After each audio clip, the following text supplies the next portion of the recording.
Bienvenidas y bienvenidos alumnos de tercer año de educación secundaria. En este video abordaremos el tema de cultura y arte durante el siglo XIX en México y forma parte del aprendizaje esperado. Identifica características de la cultura, el arte y la educación durante el siglo XIX. Pues bien, nos vamos a enfocar en estos tres aspectos, en la cultura, en el arte y la educación durante el siglo XIX en nuestro país. ¿Ok? Es un tema muy amplio y lo vamos a tratar de resumir pues en este video lo más que podamos. ¿Ok? Nos vamos a concentrar sobre todo en las características que tienen que ver con el nacionalismo que empezaba a surgir en el siglo XIX. Vamos a hablar, por ejemplo, del romanticismo. Vamos a hablar del paisajismo y ya a finales del siglo XIX de cómo se va a desarrollar a grandes rasgos lo que es el modernismo, una corriente literaria que en nuestro país pues va a ser muy importante. Pues bien, comencemos. La cultura, educación y arte en el siglo XIX mexicano se vio influenciado sobre todo por las corrientes europeas, particularmente de Francia. Y esto ya después de que se habían instaurado los gobiernos liberales y posteriormente los gobiernos de Porfirio Díaz. ¿Okay? Entonces, todo esto de lo francés va a llegar también aquí a México y va a formar parte del academicismo. ¿Okay?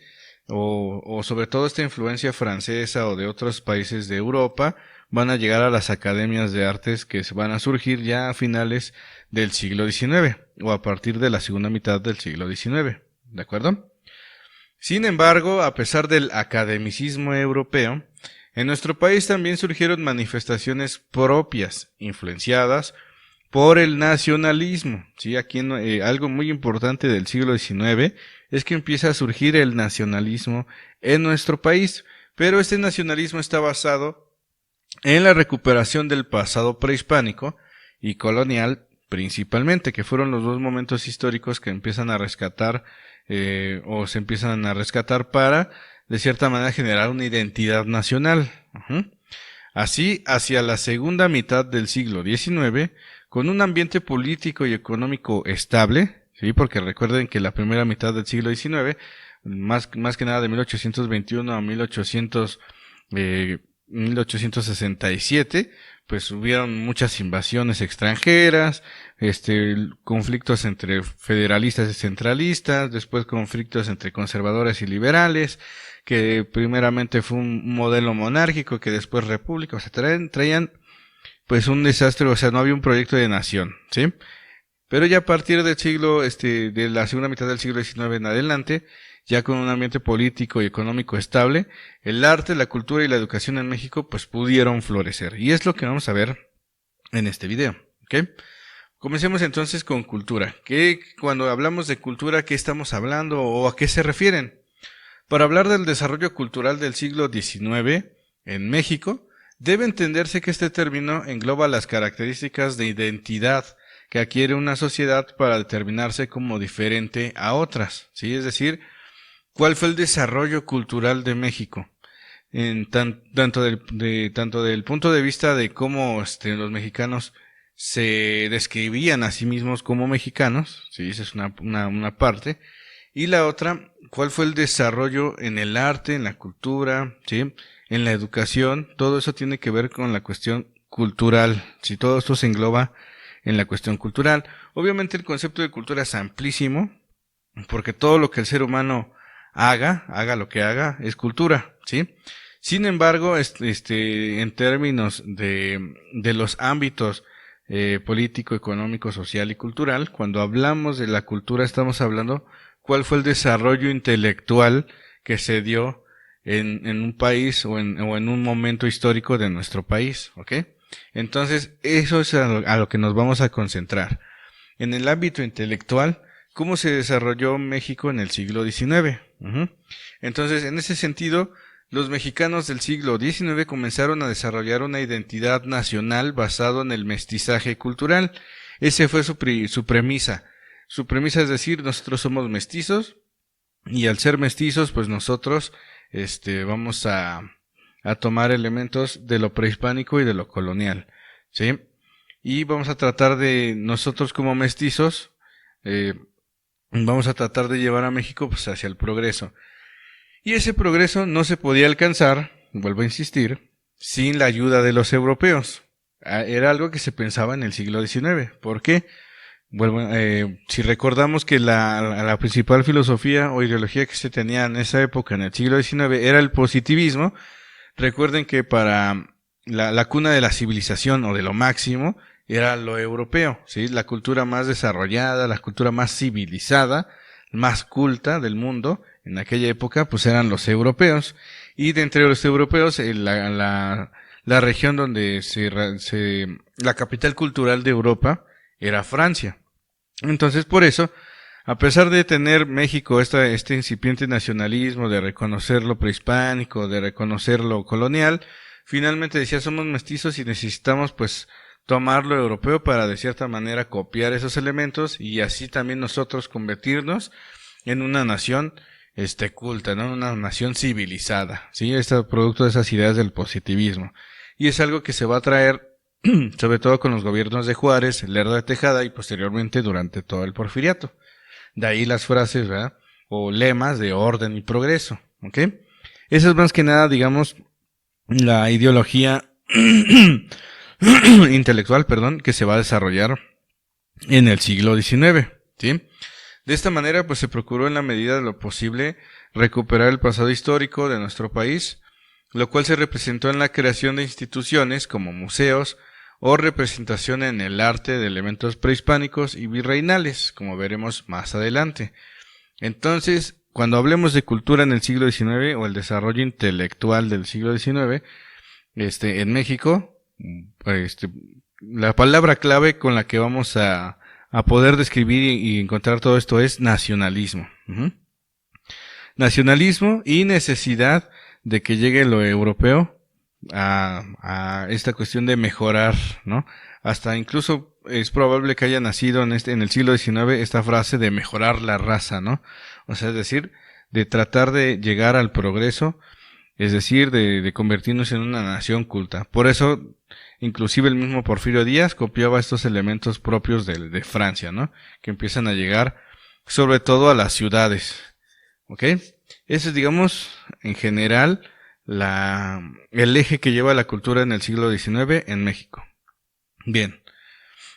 En cuanto a la educación, al surgir México como país, la educación continuaba en manos de clero, ¿sí? Es decir, en 1821 surge México como país, ustedes lo saben, pero digamos que no se genera ningún proyecto educativo por lo mismo que hubo un caos, porque México estaba en bancarrota, porque no había un proyecto político estable, porque a final de cuentas la iglesia seguía teniendo el poder y al seguir teniendo el poder pues era la encargada de seguir continuando con la educación, ¿sí?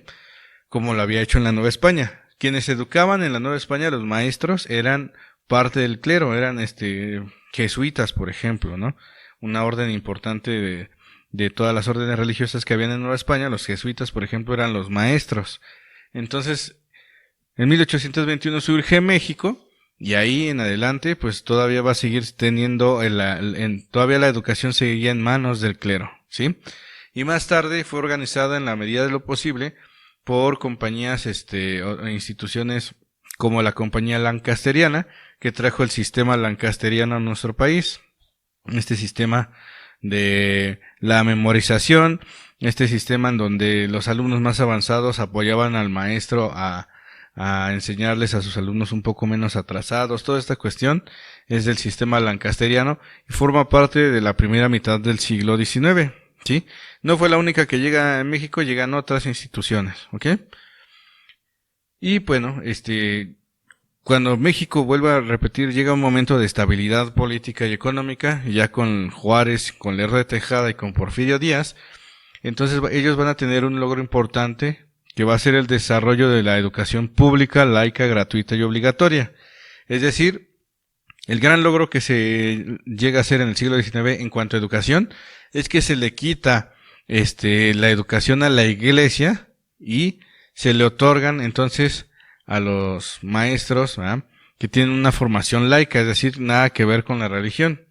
Y tratan estos gobiernos liberales, ¿verdad?, de construir escuelas, de hacer todo lo posible de impartir la ciencia, ¿sí?, lejos de lo que es la ideología laica o religiosa, perdón, para garantizar el laicismo, es decir, una formación que no tuviera nada que ver con la religión. O sea, tú podías tener tu propia religión, pero la educación no tenía que ver con esta cuestión. Ese fue el gran logro, ¿sí?, de los gobiernos liberales en cuanto a la educación, ¿sí? Es decir, se empezó a generar ahora sí un proyecto de nación que buscara que se desarrollara una educación pública, laica, gratuita y obligatoria para la mayoría de la sociedad, ¿sí? Algo que no se podía hacer antes porque pues todos andaban en un caos, ¿no? México era un caos para esa época. Pues bien, estos proyectos, esas aspiraciones fueron tomando forma con los gobiernos de Juárez, con los gobiernos de Lerdo de Tejada, en la época de la República Restaurada. Y para llevar a cabo este proyecto, pues primero debieron quitarle la educación a la iglesia, y eso se logró a través de las leyes de reforma, ¿ok? Y de hecho la Constitución de 1857 ya figuraba desde esa Constitución el artículo 3 con la cuestión de la educación pública, laica y gratuita, ¿ok? Entonces, pues son los primeros pininos en la educación pública que se empieza a generar durante los gobiernos liberales, y tenía sobre todo pues este eje cientificista, ¿no?, de buscar lo mejor para o sea, era una ideología positivista. Y acuérdense que el positivismo a su vez lo que busca es que una nación va a ser va a alcanzar el progreso en cuanto a desarrolle la ciencia, ¿sí? Es, digamos, el eje que siguió la educación en el siglo XIX, en la segunda mitad del siglo XIX. Entonces, con ellos se construirían las primeras escuelas públicas, las cuales durante el Porfiriato aumentaron en número, siguiendo la filosofía del positivismo, ¿ok? Sin embargo, a pesar del desarrollo de estos proyectos, la mayoría de la población continuaba en el analfabetismo, es decir, no llegó a todos este progreso, ¿verdad?, sino a unos cuantos, y sobre todo pues a los de las ciudades. Los del campo pues se mantuvieron abandonados, unos que otros maestros rurales iban de vez en cuando a las comunidades, pero finalmente México pues al ser eminentemente rural en aquella época, pues muy pocas escuelas se construyeron en esas regiones. Entonces, muy pocas personas accedían a la educación básica, pues mucho menos a la educación superior, ¿no? Educación superior, estamos hablando de las universidades. Y en aquella época, en el siglo XIX, las profesiones más demandadas era el de ser abogado o el de maestro, ¿sí? Estudiar leyes o estudiar en alguna de las normales que se fueron creando ya durante el Porfiriato, ¿sí?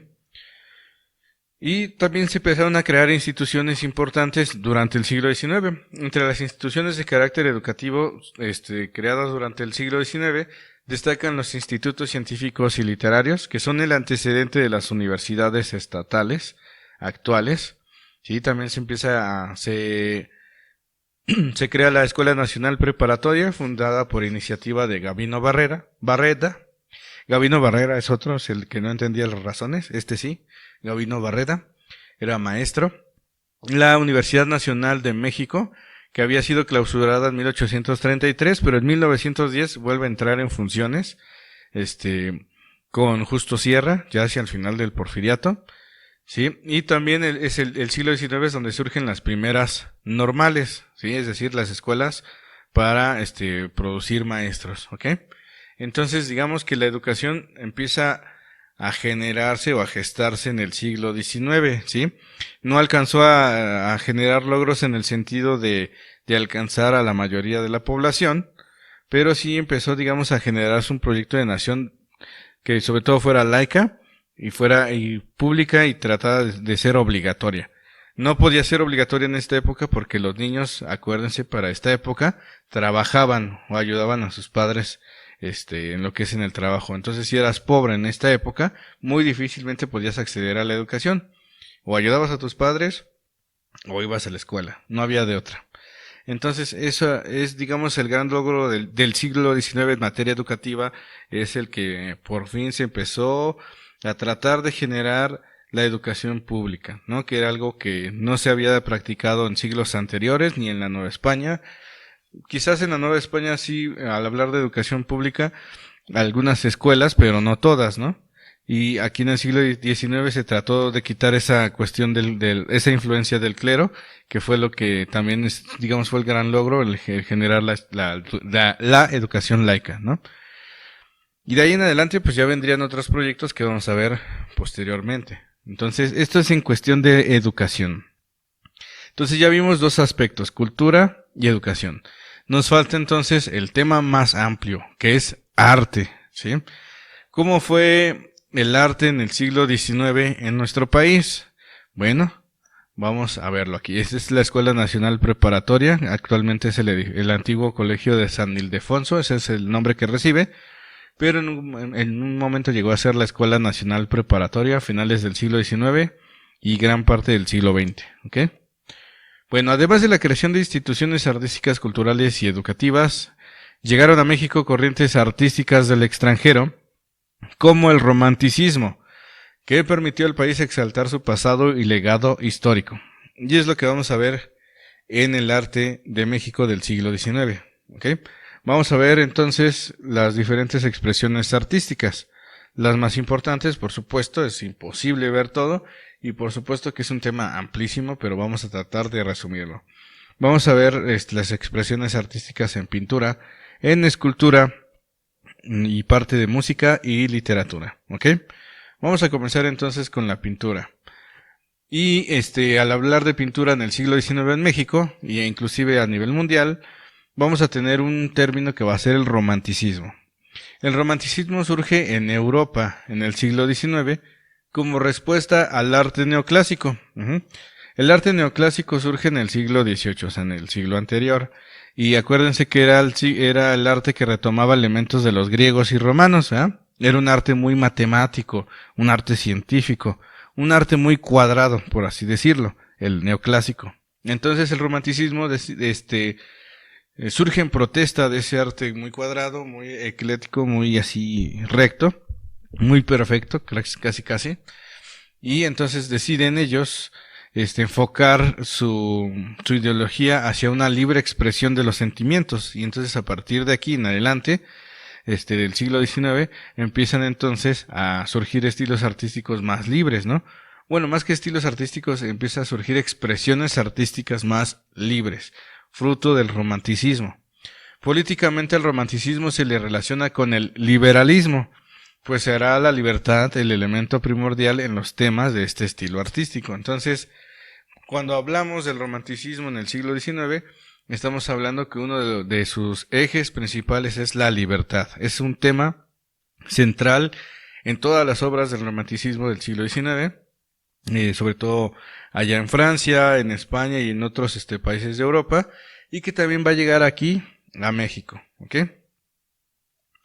Otro elemento muy importante del romanticismo, el romanticismo se le relaciona con el nacionalismo. Muchos de los países de Europa empiezan entonces a empezar a surgir los estados-nación, ¿eh?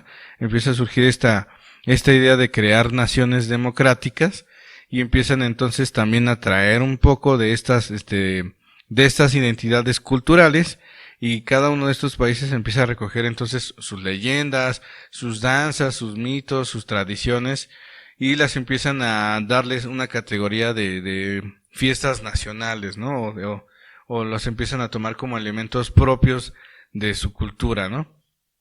Entonces se empieza a generar en el siglo XIX una búsqueda de identidad, de cultura, de folclore de un país determinado, ¿no? Por lo que los artistas del romanticismo voltearon a registrar e investigar elementos culturales de sus países. Entonces empezaron a investigar sus danzas, empezaron a investigar sus leyendas, y todo esto entonces lo empezaron a plasmar en su arte, ¿no? En las pinturas, los empezaron a plasmar en nuevas novelas, hicieron recopilaciones, etcétera, ¿sí? Entonces aquí lo que quiero que se entienda es que el romanticismo es, digamos, la búsqueda también de una identidad nacional, y es por eso que en muchos países del mundo en el siglo XIX su producción artística está encaminado a exaltar el nacionalismo de cada uno de esos países. Y México pues no fue la excepción, ¿ok? En el caso de México ese nacionalismo se vio reflejado en diversas manifestaciones como la pintura, escultura, literatura e incluso la música, y siempre retomando estos elementos del pasado prehispánico y del pasado colonial, que formaban parte pues de nuestra identidad nacional de esa época, o sea, del siglo XIX, ¿ok? Entonces, en pintura, ¿sí? La pintura del siglo XIX en México se va a ver revitalizada con la llegada del catalán Pelegrín Clavé. Pelegrín Clavé fue uno de los artistas que innovó aquí en México, ¿sí? Trajo, digamos, todo este academicismo europeo que les decía, lo trae aquí en la Academia de San Carlos, que es una escuela de artes que se funda desde la Nueva España, pero que sigue teniendo funciones incluso en la actualidad. Entonces la Academia de San Carlos es una escuela de artes, y ahí va a llegar Pelegrín Clavé, y va este artista pues va a renovar, va a impulsar, digamos, todos estos elementos que se estaban dando allá en Europa, ¿sí? Entonces la pintura del romanticismo mexicano tuvo como tema principal el retrato de momentos históricos prehispánicos o de la conquista española, influidos por el naciente nacionalismo que estaba surgiendo en el siglo XIX. Entonces aquí tenemos un autorretrato de Pelegrín Clavé, este fue el señor que trajo todo esta estilo academicismo de Europa, y que se empezó a reflejar en la pintura o en los egresados de la Escuela de la Academia de San Carlos. Por ejemplo, esta es una obra que hace Pelegrín Clavé, la demencia de Isabel de Portugal, es decir, estamos tomando un tema histórico, ¿sí? Cuando hacen abdicar a la reina, ¿sí? Allá en Portugal. Sí, pero vean entonces el tema aquí lo que se busca es, me vuelvo a repetir, es tomar un momento histórico y plasmarlo en una obra pictórica, ¿sí? Por ejemplo, uno de los grandes estudiantes de la Academia de San Carlos va a ser Juan Cordero. Tenemos el autorretrato de Juan Cordero. Juan Cordero, por ejemplo, va a retratar a Colón ante los reyes católicos, ¿no? Va a rescatar ese momento histórico donde Cristóbal Colón pues llega ante los reyes católicos a ofrecer su proyecto, y más que nada es cuando ya trae a los indígenas, pero el tema no era cuando va a pedir el proyecto, sino más bien cuando ya trae los productos que llegaron de América, y entre ellos presenta un grupo de indígenas ante los reyes católicos, ¿no? Entonces es otro momento histórico de la historia que forma de nuestro país, ¿no? Lo que es la cuestión de la hispanidad. Sí, son dos elementos que siempre se buscaron en el siglo XIX, lo prehispánico o la hispanidad, ¿no? Y ese es el artista Juan Cordero. Descubrimiento del pulque, hecho por José María Obregón en 1869. Aquí estamos viendo, por ejemplo, un momento de la historia prehispánica, cuando pues se descubre el pulque, que provenía del maguey, y se le entrega Papatzin a uno de los reyes toltecas, ¿no? Que vivían en Tula, por allá del posclásico, ¿eh? En aquella época no se hablaba de posclásico ni nada de eso, ¿no? Sino que a los prehispánicos como que los describían como si fuesen tipo griegos o romanos, ¿no? Los ponían así muy a la usanza europea, ¿no? Pero es, digamos, es el retrato en las pinturas del siglo XIX, es retratar momentos históricos, y con esa captura de algún momento histórico incentivar la identidad nacional en aquella época. Entonces aquí estamos viendo a un rey tolteca en su trono y cómo llegan y descubren el pulque, ¿no? Esta princesa Papatzin, ¿no? Leandro Izaguirre, otro es un autorretrato. Él va a pintar el famoso tormento de Cuauhtémoc, ¿eh? Es igual otro momento histórico de la conquista, ¿sí? Estamos viendo cómo se imaginaban en el siglo XIX lo que es el tormento de Cuauhtémoc, ¿verdad? Lo muestran ahí sin sufrir, sin dolor, es decir, demostraban el heroicismo de los prehispánicos, de los indígenas prehispánicos, ¿eh? Vean a su compañero, al compañero de Cuauhtémoc, que pues está sufriendo, pero finalmente tiene que aguantar el dolor porque finalmente está ante Cuauhtémoc, que no se rendía, ¿no? El último gran emperador azteca, ¿no? Porque de hecho en aquella época no existía la cuestión de mexicas y esto, ¿no? Empieza a surgir el término azteca. Aquí estamos viendo a Hernán Cortés y a los españoles, ¿no? Cómo fue despojado de sus joyas Cuauhtémoc. Entonces volvemos a ver otro elemento del nacionalismo, un momento histórico que exalta el nacionalismo prehispánico. Sí, entonces durante la segunda mitad del siglo XIX se desarrollaron en México, además del romanticismo en la pintura, se desarrollaron otras dos tendencias de caballete. Pintura de caballete es cuando estamos hablando de los cuadros, ¿ok? Y cuando decimos pintura mural, pues obviamente estamos hablando de murales, ¿ok? Entonces, durante la segunda mitad del siglo XIX se desarrollaron en México, además del romanticismo, dos tendencias en la pintura de caballete. Uno fue el costumbrismo y el otro fue el paisajismo, ¿sí? El costumbrismo se caracteriza por la recreación de escenas de la vida cotidiana del siglo XIX. No solamente se va a reflejar en la pintura, también a veces se va a reflejar en la literatura, como vamos a ver más adelante. Pero el costumbrismo se caracteriza por la recreación de escenas de la vida cotidiana del siglo XIX y representa una fuente primaria importante sobre la vida de los mexicanos en esta época, al menos desde el punto de vista pictográfico. Se desarrolló sobre todo en Guadalajara y Puebla, aunque no fue exenta de otras regiones. El costumbrismo en la pintura. Entonces vamos a ver algunas pinturas costumbristas. Por ejemplo, esta elaborada por José María Estrada en 1852, la muerte de Bernardina Madrueño, ¿sí? Entonces estamos viendo una escena costumbrista sobre los santos óleos, es decir, sobre el último momento de lo que es de la vida de una persona, ¿no? Cómo llega el padre, otorga los santos óleos y finalmente pues el sufrimiento que causa la pérdida de un familiar, ¿no? Es prácticamente un estilo que más o menos retoma lo de los exvotos. Si ustedes han ido a las iglesias, habrán notado que hay ciertas paredes en donde están colocadas pequeñas pinturitas. Estas pequeñas pinturitas se llaman exvotos, ¿no?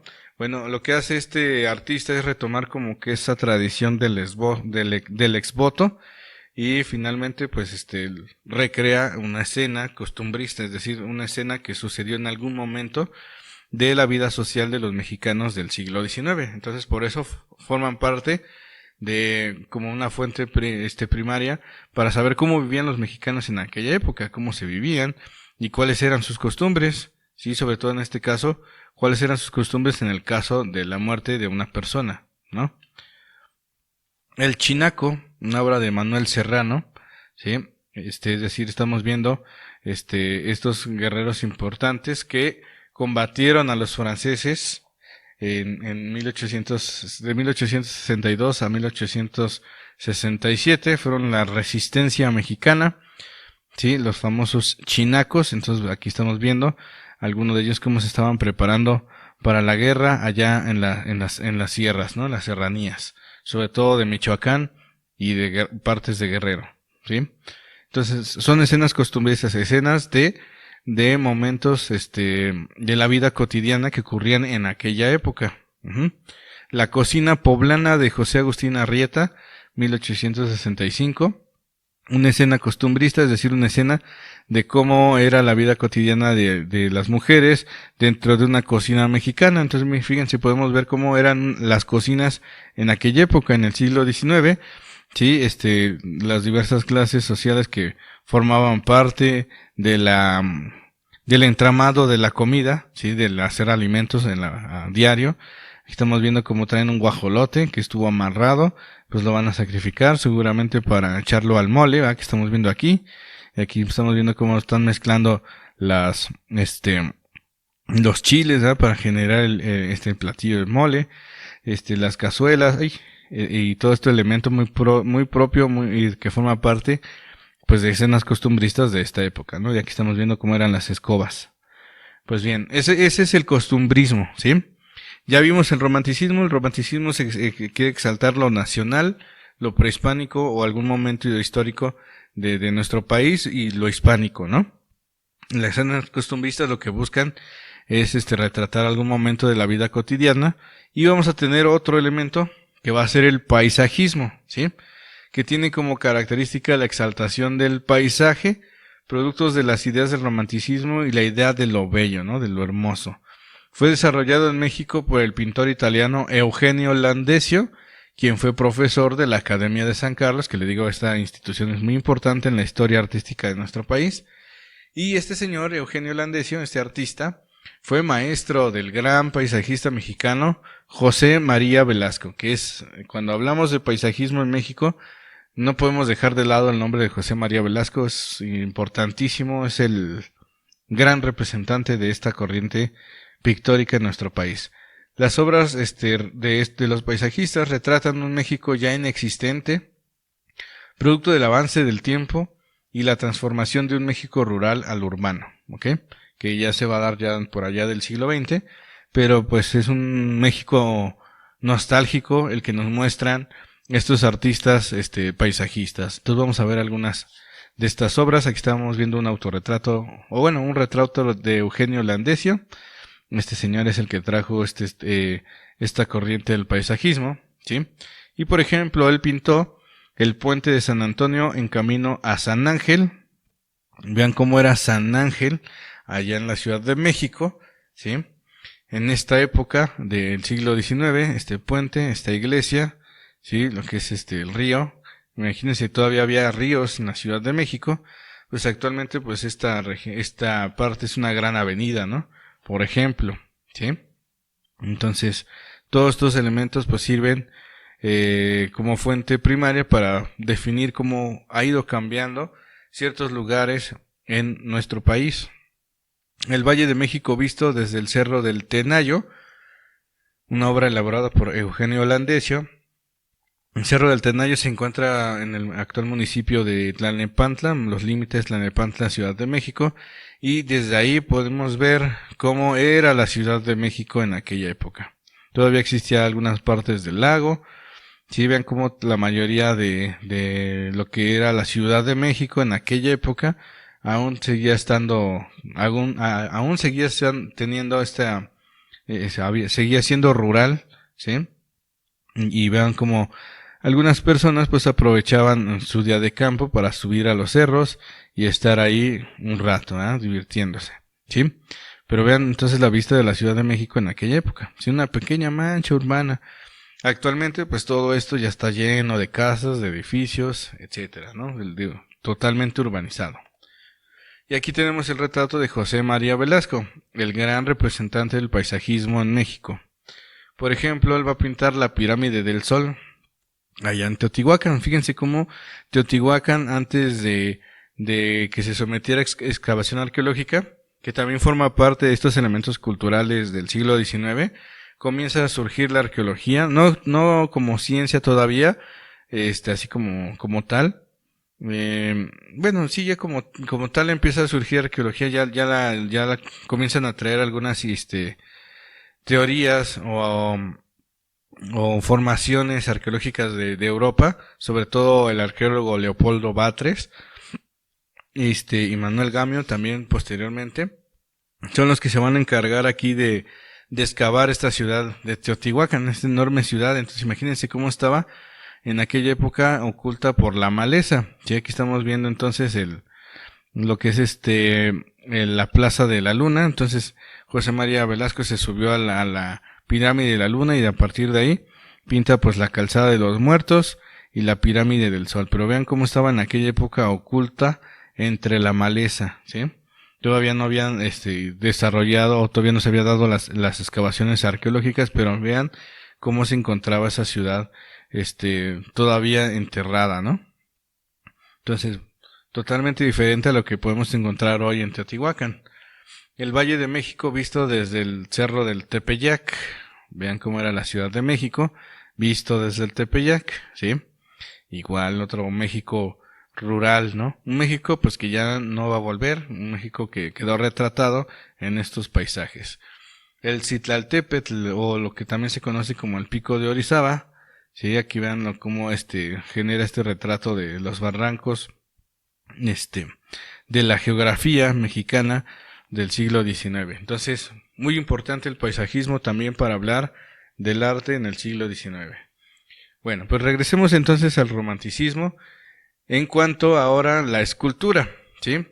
Entonces la escultura, el romanticismo, acuérdense que es el retomar este pasado prehispánico, este pasado hispánico, momentos históricos, y por lo tanto entonces en la escultura estos escultores siguieron la línea de crear monumentos históricos que recordaron a los personajes ilustres de nuestro país, entre ellos los de la época prehispánica y la conquista, y también manejaron temas que representaran las pasiones humanas, pero ya esto de las pasiones humanas ya es más del porfiriato, ya más como de otra corriente artística más libres, ¿ok?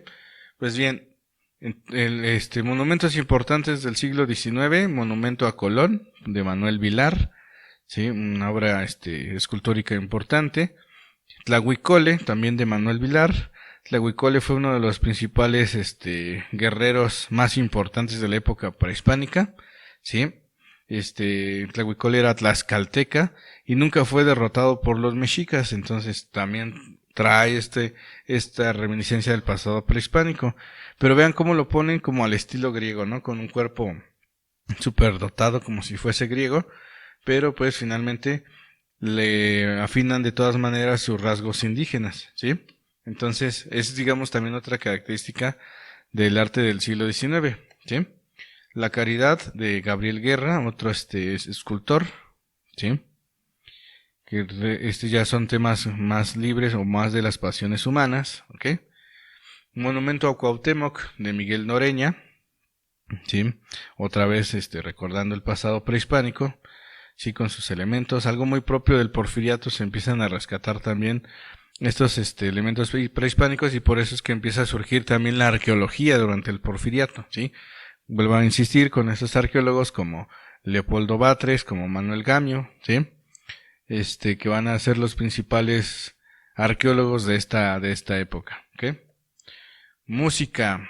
A finales del siglo XIX se desarrollaron a nivel mundial géneros como el ballet, pero sobre todo el vals, ¿sí? Era algo que también llegó aquí a México, el género del vals, y existieron aquí en México algunos compositores que que valga la redundancia, compusieron algunos vals.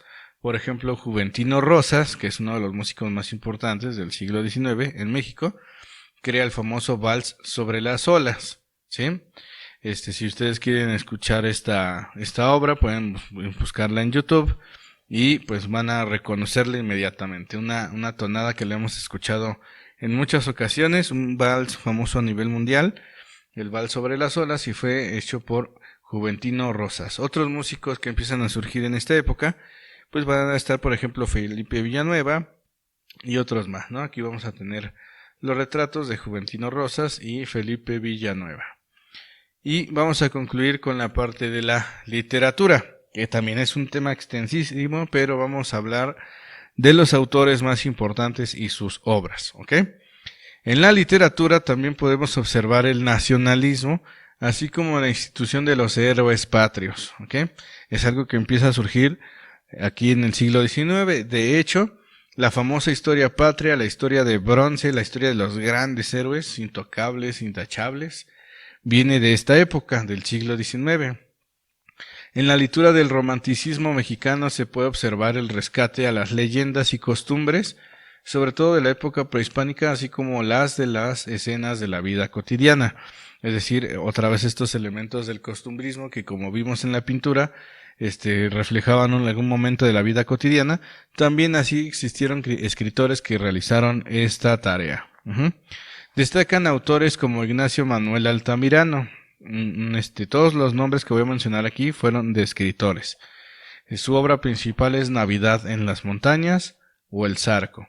Manuel Paino, que escribió la obra Los bandidos de Río Frío. Este es de corte más costumbrista. Manuel Acuña y su Nocturno a Rosario. Él era más poeta, ¿sí? De hecho, Manuel Acuña escribe esta obra de Nocturno a Rosario y posteriormente se suicida, ¿no? Siendo joven. Ignacio Ramírez, el Nigromante, otro intelectual importante del siglo XIX. Guillermo Prieto, que escribe Memorias de mis tiempos, es uno de los principales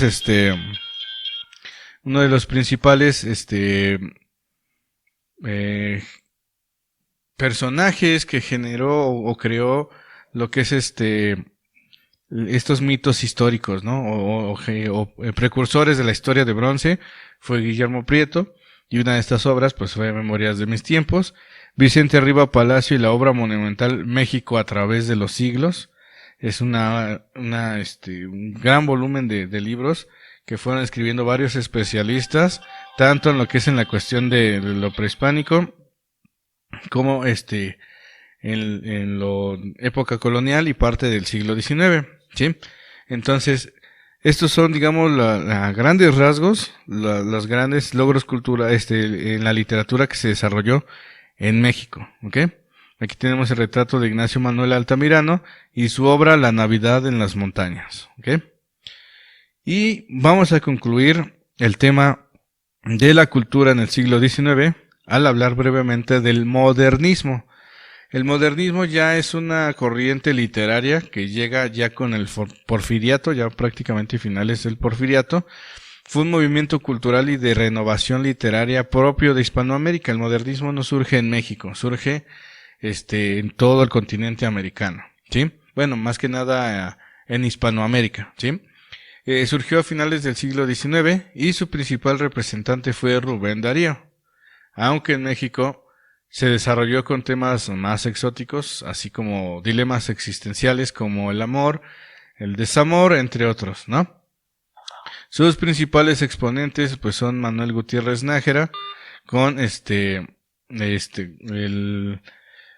obra de Cuentos Frágiles, ¿sí? Salvador Díaz Mirón con su obra Lascas y Luis G. Urbina con la obra Cuentos Vívidos y Crónicas Soñadas. Y uno de los grandes poetas del modernismo de finales del siglo XIX va a ser Amado Nervo con su obra fundamental, La Amada Inmóvil, ¿no? Entonces, ese es en general el desarrollo cultural que se empezó a dar en el siglo XIX. A finales del siglo XIX se empieza entonces a traer lo que es el modernismo, esta corriente literaria, y todos ellos se van a reunir, sí, estas obras literarias se van a reunir en la revista Azul y en otras revistas como la revista Moderna, ¿sí?